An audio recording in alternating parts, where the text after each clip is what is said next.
내 맘은 주님을 찬양해 세상의 힘을 나보다 못해 주 앞서가고 힘을 받으시네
영원한 빛이 되신 주. 자, 함께 찬양할 때 우리 하나님 아버지의 마음을 우리 마음으로 담으며 그 마음 고백하겠습니다. 아버지 당신의 마음이 있는 곳에 나의 마음이 있기를 원해요. 아버지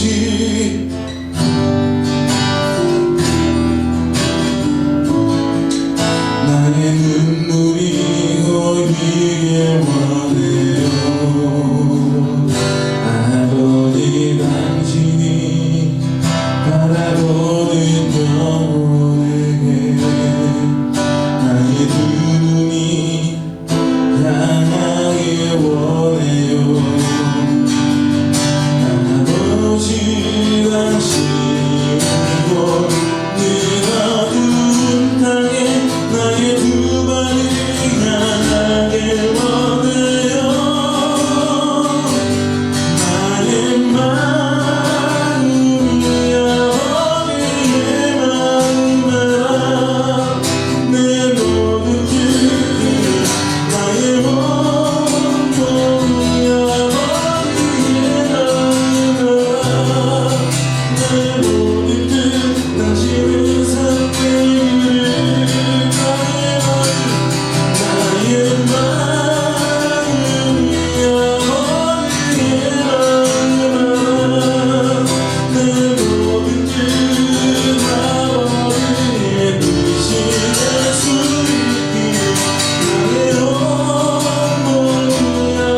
사람이 죄인을 영접하고 음식을 같이 먹는다 하더라. 예수께서 그들에게 이 비유로 이르시되 너희 중에 어떤 사람이 양 100마리가 있는데 그 중 하나를 잃으면 99마리를 들여두고 그 잃은 것을 찾아내기까지 찾아다니지 아니하겠느냐. 또 찾아낸즉 즐거워 어깨에 메고 집에 와서 그 벗과 이웃을 불러보고 말하되 나와 함께 즐기자. 나의 잃은 양을 찾아내었노라 하리라. 내가 너희에게 이르노니 이와 같이 죄인 한 사람이 회개하면 하늘에서는 회개할 것 없는 이인 99으로 말미암아 기뻐하는 것보다 하더이다. 어떤 여자가 10드라크마가 있는데 하나를 잃으면 등불을 켜고 집을 쓸며 찾아내기까지 부지런히 찾지 아니하겠느냐. 또 찾아낸즉 벗과 이웃을 불러보고 말하되 나와 함께 즐기자. 잃은 드라크마를 찾아내었노라 하니라. 내가 너희에게 이르노니 이와 같이 죄인 한 사람이 회개하면 하나님의 사자들 앞에 기쁨이 되느니라. 어느덧 둘째 아이 돌이 됐습니다. 딸기를 사들고 이 비슷한 시간에 조리원을 불이렇게 들락날락했던 때가 그저께 같은데 벌써 1년이 지났어요. 요즘 들어서 첫째 아이가 둘째 아이랑 놀아주고 가끔은 자기가 누나라고 동생 챙겨주는 모습을 보면 그 모습 아이들이 같이 이렇게 잘 지내는 모습을 보면 내가 이 아이의 아버지인 게 너무 좋은 거야. 너무 그 마음에 행복한 거야. 그 감동을 이로 말로 표현할 수가 없습니다. 하나님 아버지께서도 이 땅을 바라보실 때 당신의 자녀들 모습 속에서 그런 행복과 그런 감동을 느꼈으면 좋겠어요. 우리 힘찬교회 여러분들을 바라볼 때에 하나님 아버지께서 와, 내가 이 아이들의 아버지다. 너무 행복하고 기쁘다. 이 땅에 당신의 자녀들을 바라볼 때에 그러한 마음을 품으면 좋겠다라는 생각을 해보게 됩니다. 오늘 본문은 1절부터 10절까지만 읽었어요. 사실은 오늘 본문은 이 누가복음의 전체의 말씀을 이야기하려고 하는데 너무 기니까 제가 1절에서 10절까지만 잘랐습니다. 누가복음 15장에는 세 가지의 비유를 예수님께서 말씀했는데 이 세 가지의 비유의 결론이 다 동일해요. 결론부터 말씀드리면 이거예요. 하나님 아버지의 마음이 이것이다 라는 것이 바로 오늘 이 말씀들의 중심 주제라는 것입니다. 그래서 이 말씀들을 보면서 하나님 아버지의 마음을 이해하고 우리도 그 마음을 닮아가는 자녀가 되기를 소망합니다. 그 첫 번째 비유는 무엇인가 하면 잃어버린 양 한 마리에 대한 이야기입니다. 어떤 사람이 양을 100마리 가지고 있어요. 그래서 양을 치다 보니까 방목을 하다 보니까 양 한 마리가 사라졌습니다. 99마리를 두고 잃어버린 양 한 마리를 찾으러 가고 있어요. 그래서 어떻게 됐습니까?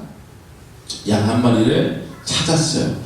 그래서 그 한 마리를 찾은 후에 그 기쁨 때문에 친구들과 이웃을 불러가지고 잔치를 벌입니다. 기쁨을 나누게 되죠. 그 양 한 마리의 값어치가 당시 얼마나 되는지 모르겠습니다. 그런데 그 양 한 마리는 어떤 사람에게는 아무것도 아닐 수 있지만 어떤 사람에게는 삶을 버텨갈 수 있는 그 시작이 되는 그 첫 양 한 마리가 될 수도 있는 것이죠. 어떻게 보면 이 양 주인의 행동이 되게 무모하고 어리석게 보일 수 있어요. 왜 그렇죠?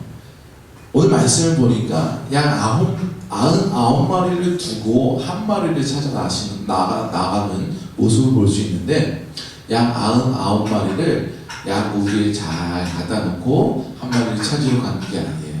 말씀을 보니까 99마리를 들판에 두고 갔다라고 말씀하고 있는 것을 볼 수 있습니다. 사람들은 여기서 환산을 해보겠죠. 아니 어떻게 99마리를 두고 한 마리를 찾아서가 먼저 99마리를 먼저 잘 챙기고 나중에 한 마리를 찾든지 해야 되는 거 아닌가 라고 생각해 볼 수 있겠습니다. 그런데 그것은 주인의 마음이 아니에요. 생각해 보십시오. 양 100마리를 다 몰고 들판에 나가서 양을 먹이는데 처음부터 주인이 양들이 위험한 곳에 들판에 갔을까요? 그렇지 않았을 거예요. 양들이 안전하게 풀을 뜯고 안전하게 그들이 쉴 수 있는 들판으로 가서 푸른 초원으로 가서 양들을 뜯게 했을 것입니다. 그리고 양들은 무리 생활을 하는 짐승이에요. 좀처럼 그 무리를 이탈하지 않으려고 하는 짐승입니다. 간혹가다 이렇게 한 마리가 떨어지는 경우가 있죠. 99마리는 안전한 들판 가운데 있어요. 그들은 서로 뭉쳐 있어요. 그들은 한 마리 떨어져 있는 양에 비하면 안전합니다. 한 마리의 양의 마음을 생각해 보십시오. 무리지어 활동하는 그 짐승이, 그 습성이 있는 동물이 무리와 떨어져 있다. 그리고 안전하지 않은 곳에, 어느 곳에 있는지 모르는 그곳에 있다 라고 생각해 보십시오. 이 주인이 어떤 양을 지켜야 하겠습니까? 안전한 99마리는 그 가운데 두고 불안하고 그 마음이 심지어 떨고 있는, 심히 두려워하고 있는 한 마리의 양을 찾아서 나가야 하는 것이 주인의 마음일 것이에요.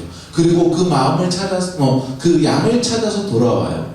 그 양의 값어치가 얼마나 됐던 간에 그 한 마리를 찾은 주인의 마음은 정말로 기쁜 것입니다. 두려워하는 양을 찾아가지고 그 무리에 돌려놓고 그가 안전하게 돌아가는 모습을 보았을 거예요.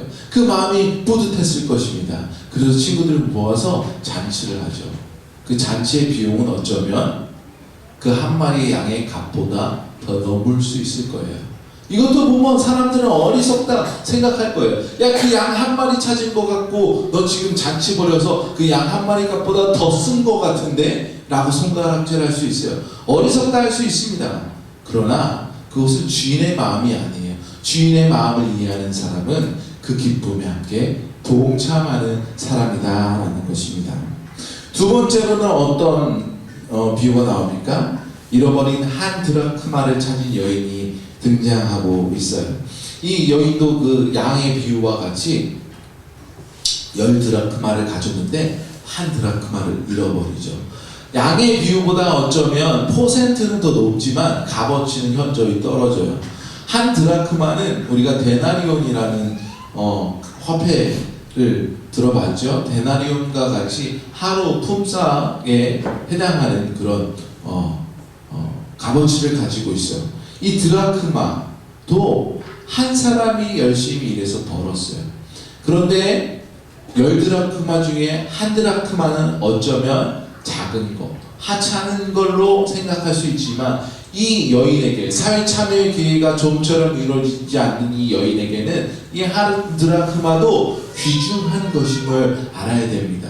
그럼 나머지 9드라크마는 어디 있을까요? 아무렇게나 내팽개쳐 있을까요? 아니에요. 이 드라크마도 안전한 곳에 잘 보관되어 있을 것입니다. 그렇다면 여기서 필요한 것이 무엇이겠어요? 잃어버린 한 드라크마를 찾아야 한다는 것입니다. 그리고 또 이 여인도 마찬가지로 그 한 드라크마를 찾았어요. 그 찾은 다음에 너무 기쁜 나머지 또 가족들과 친구들을 불러서 음식을 나누죠. 여기서 큰 잔치를 벌였는지 소소하게 차만 마셨는지 모르겠지만 어쩌면 한 드라크마의 값어치를 쉽게 뛰어넘을 수 있어요. 와서 식사만 같이 그들이 나눠도 하루 품삯인데 그 값어치는 쉽게 뛰어넘지 않겠습니까? 사람들은 또 보고 이를 욕할 수 있겠죠. 아니 한 드라크마 가지고 그거 찾은 거 가지고 지금 얼마를 소비하고 있는 거야. 이 여인 참 지혜롭지 못하나 라고 이야기할 수 있겠습니다. 그러나 이 여인의 마음은 그런 것이 아니에요. 이 여인의 마음, 그 찾은 것에 대한 기쁨을 친구들과 가족들과 나누고 싶은 마음이 더 컸던 것임을 볼 수 있습니다. 8절 말씀을 보면 잃어버린 드라크마를 찾기 위해 이 여인이 한 노력이 나타나는데 등불을 켜죠. 이때가 낮인지 밤인지 몰라도 등불을 켰어요. 왜냐하면 이스라엘 가옥 구조를 보면 넓은 텐마루 같은 곳이 있고 방에 있는데, 방은 보통 그 이스라엘은 석회 구조로 된 언덕들이 많이 있는데, 그것들을 반지하처럼, 우리나라 반지하처럼 반은 깎아서 들어가고 반은 이렇게 그 밖으로 이렇게 튀어나온 가옥 구조를 갖고 있어요. 그 석회암 구조를 어떻게 까요? 이게 시멘트 우리가 만져보면 알지만 굽기 전에는 말랑말랑하는데 공기를 접촉하다 보면 딱딱하게 붙잖아요. 그래서 겉을 깨가지고 파다운 건 쉽게 팔 수 있어요. 그런데 그 판 표면이 공기가 접촉하게 되면 딱딱하게 굳는 거죠. 그래서 그렇게 쉽게 방을 구조를 만들어갈 수 있는 거예요. 그런 구조이기 때문에 창을 낼 수가 없어요. 반은 파갖고 들어갔기 때문에. 그래서 그 방 안에 들어가면 껌껌한 거죠. 밤이든 낮이든. 여기서 10드라크마를 가진 여인이라고 비교한 거 보면 이 여인은 비교적 부유한 집은 아닌 거예요. 그렇죠? 부유한 집은 아닌 거예요. 그냥 열흘치 일하는 재산을 갖고 있는 여인인 거죠. 이 부유하지 않은 여인이 그것을 찾기 위해 그 귀한 등불의 기름을 태우고 있는 모습을 볼 수 있어요. 그리고 어떻게 그 드라크마를 찾기 위해 어떻게 합니까? 바닥을 쓸고 있다라고 성경이 얘기하고 있어요. 허리를 숙여서 일일이 쓸고 있는 거예요. 우리도 작은 물건이 떨어지면 누가 밟을까? 아니면 어떻게 발바닥에 붙어서 옮겨갈까? 굉장히 조심스럽게 찾는 경우가 있지 않습니까? 이 여인도 먼지까지 다 쓸어내는 그 정성으로 물건을, 그 한 드라크마를 찾고 있는 정성을 볼 수 있어요. 이렇게 열심으로 찾는 그 여인의 마음, 그리고 그 찾았을 때의 기쁨을 함께 나누고자 한다라는 것입니다. 그래서 10절 말씀에 예수님께서 이렇게 말씀하시죠. 이와 같이 죄인 한 사람이 회개하면 하나님의 사자들 앞에 기쁨이 되느니라. 사람들이 많은 사람들 중에, 많은 성도와 교인들 중에 있지만, 그래도 하나님께서 기뻐하시는 것은 99마리의 양들이 안전하게 모여있는 것이 중요한 것이 아니라 지금 무리 밖에 두려움과 어두움 속에 갇혀있는 한 마리의 양이 돌아오는 것을 더 기뻐하신다라고 말씀하고 있어요. 그러면 우리는 어떻게 해야 되는가? 나는 99마리 중에 한 마리니까 나는 하나님께서 별로 기뻐하는 사람이 아닌가 봐. 내가 그 한 마리 양이 되기 위해서 이 무리를 이탈해서 나가야겠다라고 생각하십니까? 아니에요. 하나님께서는 그 99마리가 그 마음을, 기뻐하는 마음을 함께 동참하기를 원하시고 계시다라는 거예요. 오늘 본문에 읽진 않았지만 그 다음에 말씀에 어떤 비유가 나옵니까? 우리가 너무나 잘 알고 있는 탕자의 비유가 나옵니다. 탕자의 비유라는 제목으로 우리가 잘 알다시피 둘째 아들이 탕자예요. 아버지의 재산을 가지고 나갑니다. 어떻게? 아버지의 유산을, 내게 할당될 유산을 달라 그래요. 여러분, 유산은 알다시피 어른들이 돌아가시게 되면 받는 것이 유산 아니겠습니까? 아니면 그것을 관리할 능력이 없을 상태가 되었을 때 유산을 받거나 그것을 상속받는 것이 보통이에요. 근데 아버지가 생생히 살아있는데 아들이 가가지고 유산을 내놓으라 라는 것은, 나는 아버지가 준 걸로 줄 테니까 나는 그거 가지고 나갈게요 하는 거나 다름이 없는 거 아니겠습니까? 그리고 이 둘째 아들이 나가서 사업을 번창해가지고 크게 돼서 돌아온 것이 아니라 그 돈을 다 말아먹고 그지꼴이 되어서 아버지께로 돌아오게 돼요. 그런데 성경은 어떻게 또 말하고 있느냐 하면, 먼발치에서 아들이 오는 것을 보고 아버지가 달려가 그 아들을 품에 안았다라고 말씀하고 있어요.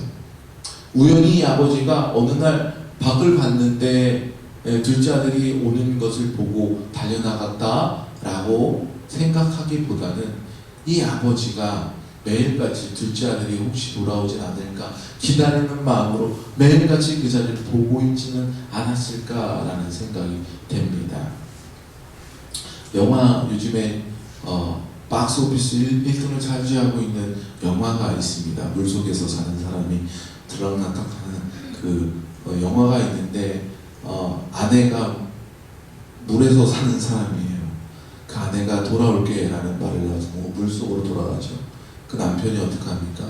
매일 아침마다 한 곳에 서서 아내의 말을 믿고 기다리는 그 모습이 바로 이 아버지의 마음과 같지 않을까라는 생각이 되었습니다. 그래서 이 아버지는 그 아들을 안고 그지꼴이 돼서 냄새도 나고 엉망이 된 그 아버지는 아들을 아버지는 안아요. 상관이 없어요. 냄새가 나고 더러워도 상관이 없어요. 왜냐하면 아버지의 아들이 돌아왔기 때문이죠. 그래서 이를 씻겨주고 새로운 옷을 입혀주고 장신구를 채워주고 내 아들이 돌아왔다라고 얘기를 하고 있죠. 24절에 보면 아버지가 이렇게 얘기하고 있어요. 내 아들이 죽었다가 다시 살아났으며 내가 잃었다가 다시 얻었노라. 아버지의 마음이 이거예요. 죽은 아들이 돌아온 것 같은 기쁨이 나에게 있다라고 얘기하는 것입니다. 이 세 가지 말씀에서 하나님께서 우리에게 바라봐야 하는 것을 우리에게 주시고 있어요. 하나님께서는 아직도 잃어버린 자녀를 찾고 계시다라는 것입니다. 이 세 가지의 비유를 말씀하신 배경이 있는데 1절과 2절 말씀을 보면 예수님께서 세리들에게 말씀을 전하시는 모습을 보고 바리새인들과 서기관인들이 예수님을 향하여서 왜 죄인들과 함께 있냐고, 그들 영접하고 왜 음식을 같이 먹느냐고 수군거리고 있는 모습을 볼 수 있어요. 예수님께서는 거룩하신 분인데 왜 부정한 사람들과 함께해서 예수님 당신이 부정한 사람이 되냐고 얘기하고 있는 거예요. 그래서 그 부정한 사람들과 관계를 끊으라, 그들과 관계를 맺지 말라라고 이 서기관들과 바리새인들이 예수님을 향하여서 눈총을 주고 있는 것이다 라는 것입니다. 어떻게 보면 이들의 말이 맞아요. 왜냐하면 성경의 말씀에 보면 부정한 것들과 가까이 하지 말라고 기록하고 있기 때문이에요. 죄와 가까이 하지 말라라고 얘기하고 있어요. 왜냐하면 너도 그 죄에 더럽혀질까 염려하노라 라고 하나님께서 말씀하셨어요. 그런데 하나님께서 원하시는 것은 정말 그들과 관계를 맺지 않고 있는 것일까요? 아니면 예수님과 같이 그들이 죄 가운데서 빠져나와 함께 거룩한 곳으로 들어가길 원하시는 걸까요? 하나님은 더 많은 사람이 죄를 짓지 않기 위해서 그렇게 말씀하시는 것이지 그들이 암흑 가운데 빠져있는 들을 그냥 내버려 두라고 말씀하고 있는 것은 아니다라는 것입니다. 이 세리와 서기관들과 이 바리새인들은 그들과 함께하면 자기도 거룩하지 한 모습이 떨어질까봐 하나님 말씀 들어서 그들을 정죄한 거였어요. 그러나 하나님은 여기서 말씀하십니다. 주님 말씀하세요. 너희는 99마리에서 안전할지 모르지만 하나님께서 잃어버린 한 마리 양을 찾고 계셔. 나는 이 한 마리를 찾으러 왔어. 나는 이 한 드라크마를 찾기 위해서 열심히 노력하는 이 여인의 마음을 알아. 하나님의 마음이 바로 이것이야 라고 얘기하고 있는 것입니다. 둘째가 돌아왔을 때 형의 마음이 어떤 것입니까? 저놈은 아버지 재산을 가지고 나가서 다 들어먹고 그지꼴이 돼서 돌아왔는데 난 그 꼴을 보지 못하겠다. 왜 저런 놈을 위해서 아버지는 잔치를 벌여주십니까? 이것이 바로 바리새인들과 서기관의 마음이었던 거예요. 내가 아버지의 큰아들이라면 아버지의 마음을 먼저 이해해야 되는 것 아니겠습니까? 그도 나의 동생인데 내 동생이 살아 돌아왔다라고 여겨야 되는 건 아니겠습니까? 아버지는 죽었던 아들이 돌아왔다라고 얘기했는데 그 큰아들은 왜 그 아들이 차라리 죽었으면 좋겠다고 여겨야 되겠습니까? 오늘날 우리 교회의 마음, 오늘날 우리 성도들의 마음은 어떤 마음이어야 되겠습니까? 성경을 가지고 정죄할 수 있어요.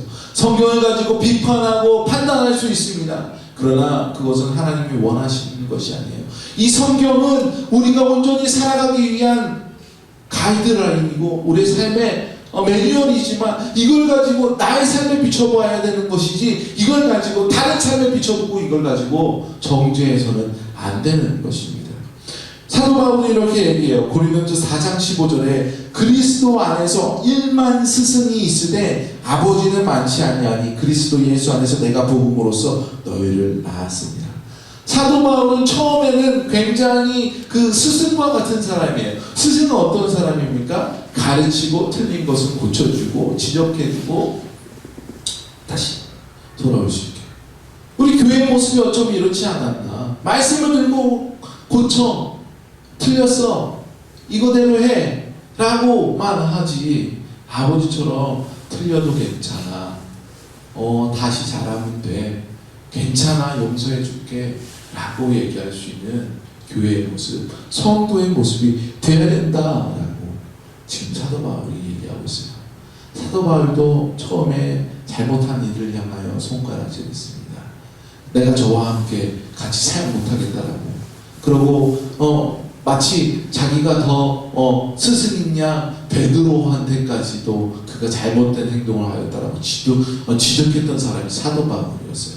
그런데 후에 이가 예수를 만나 그 삶이 변하고 나서는 이렇게 고백할 수 있는 사람이 되었다라는 것입니다. 우리는 하나님의 마음을 닮아야 합니다. 하나님께서는 공의로 다스리시는 분이시만 오래 참으시는 분인 그런 분이셔요. 이사야 42장 3절 말씀에 상한 갈대를 꺾지 아니하시며 꺼져가는 등불을 끄지 아니하고 진실로 정의를 시행할 것이며, 진실로 정의를 시행하는 것은 마치 모든 걸 다 꺾어버리고 불사는 것 같은 마음인 것 같지만 하나님 아버지께서는 그래도 기다리시며 상한 갈대를 다시 회복할 수 있도록 꺼져가는 불씨에 다시 불이 붙을 수 있도록 기다려주신다라는 거예요. 베드로후서 3장 9절 말씀에 보면 주의 약속은 어떤 이들이 더디다고 생각하는 것 같이 더딘 것이 아니라 오직 주께서는 너희를 대하여 오래 참으사 아무도 멸망하지 아니하고 다 회개하기에 이르기를 원하십니다. 하나님께서는 오늘도 참고 계십니다. 하나님께서는 오늘도 기다리고 계세요. 한 마리의 잃어버린 양이라도 더 돌아와서 당신의 자녀의 품으로 돌아올 수 있기를 기다리시는 하나님의 마음을 우리가 알아야 할 줄을 믿습니다.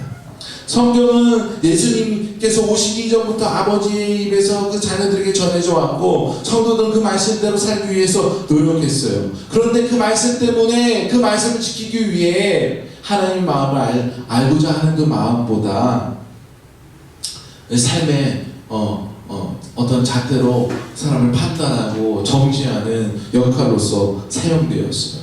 이로 인하여서 하나님의 마음이 더 아프게 되었다라는 것입니다. 한 마리의 잃어버린 양을 내버려두고 99마리로 위안을 삼고 드라크마를 가졌으므로 잃어버린 한 드라크마는 그냥 내버려두고 동생이 돌아와도 그 잔치함에 함께 참여할 수 있는 마음으로 살아가는 것이 그리스도의 마음이 아닙니다. 이제는 99마리보다 한 마리의 양을 찾기 위해서 더 잃어버렸지만 한 드라크마를 찾아나가는, 또 그 찾은 것을 기쁨으로 함께 나눌 수 있는, 어쩌면 그것보다 더 큰 값어치를 내가 쓰고서도 희생하고서도 그 기쁜 마음을 나눌 수 있는 것이 바로 하나님 아버지의 마음입니다. 비록 범죄하고 아버지의 마음을 아프게 하고 교회를 힘들게 했지만 그가 돌아왔을 때에는 잃어버린 죽었던 내 형제가 돌아왔다라고 함께 기뻐할 수 있는 성도의 마음을 가졌으면 좋겠습니다. 이것이 바로 우리가 가져야 할 하나님 아버지 마음인 줄로 여러분 마음 가운데 새기시고 그렇게 살아갈 수 있는 저와 여러분이 되길 주님의 이름으로 축원드립니다. 기도하시겠습니다.